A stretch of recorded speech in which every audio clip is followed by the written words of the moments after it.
Hello viewers, আপনাদের যেহেতু last রেসিপিটা খুব পছন্দ হয়েছিল, তাই আজকের রেসিপি হলো ওরিয়েন্টাল ক্রিস্প চিকেন। রেসিপিটা একটু চাইনিজ স্টাইল হবে, যাতে একটু ডিফারেন্ট টেস্ট আপনারা পান, নর্মাল ইন্ডিয়ান পকোড়ার থেকে একটু ডিফারেন্ট। প্রথমে নিয়ে নেব 200 গ্রাম মতন একদম ছোট ছোট বাইট সাইজ চিকেন পিসেস।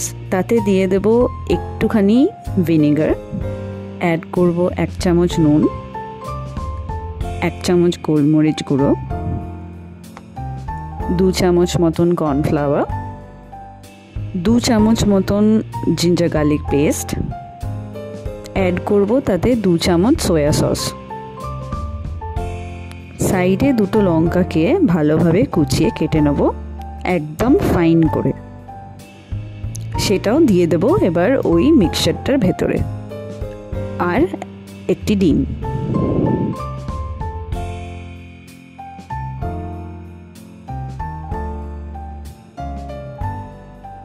ভালোভাবে ম্যারিনেটটাকে মিক্স করে রেখে দেবো 30 মিনিটসের জন্য। আপনারা যদি ওভারনাইট রাখতে পারেন তাহলে টেস্টটা আরও বেটার হবে। আপাতত আমি 30 মিনিটসই রেখেছিলাম। এবার হালকা করে তেল গরম করে একটি একটি করে ছেড়ে দেবো তেলেতে।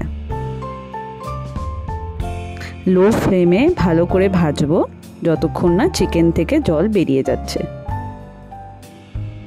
ব্যাস, আমাদের আজকের কুইক চিকেন রেডি। এটা এনজয় করুন চায়ের সাথে, আর আপনি সুইট চিলি সস দিয়েও খেতে পারেন, খুব মজার লাগবে।